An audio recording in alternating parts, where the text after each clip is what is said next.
Le doute t'envahit, tu es submergé par tes peurs et tu as l'impression de n'avoir pas réussi grand-chose cette année. Pour cela, dans ta tête, je te considère comme un loser ou une loseuse. Mais je tiens à te dire que face à cette situation, tu n'es pas le seul. Oui, comme toi, moi également, j'ai planifié plusieurs choses cette année. Mais les choses n'ont pas toujours marché comme on veut. Les choses n'ont pas toujours été ce que l'on désirait. Mais est-ce que cela doit faire en sorte que nous nous considérions comme des losers ou des loseuses? Non, parce que moi, j'ai réussi plusieurs choses dans la vie cette année. Et je pense que toi également, il y a beaucoup de choses que tu as bien fait cette année. Regarde à cela. Oui, maintenant pour ce que nous n'avons pas bien fait, pour ce que nous n'avons même pas commencé, il faut nous remettre en question, essayer de voir qu'est-ce que l'on peut faire de mieux et avancer. Parce que c'est ça le plus important.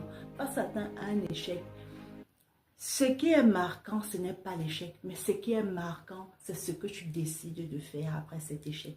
Est-ce que tu te relèves pour retrousser les manches et pour te dire plus jamais ça? C'est ça mon cas.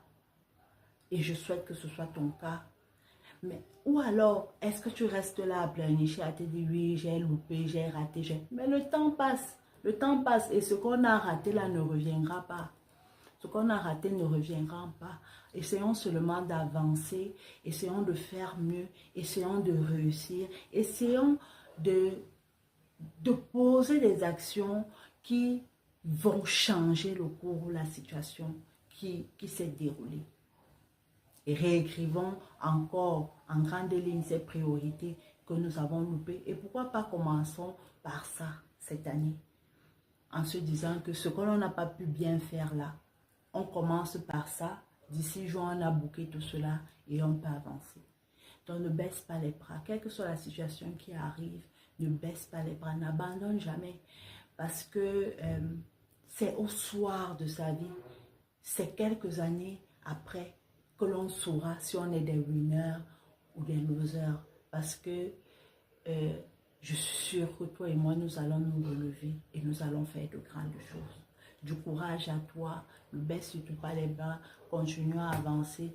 L'échec d'aujourd'hui ne définit pas notre demain. Oui, l'échec d'aujourd'hui nous permet de nous remettre en question et de mieux sauter pour atteindre ce que nous voulons demain et de mieux sauter pour être plus fort demain. Prends courage à toi et commence cette année sur une note positive.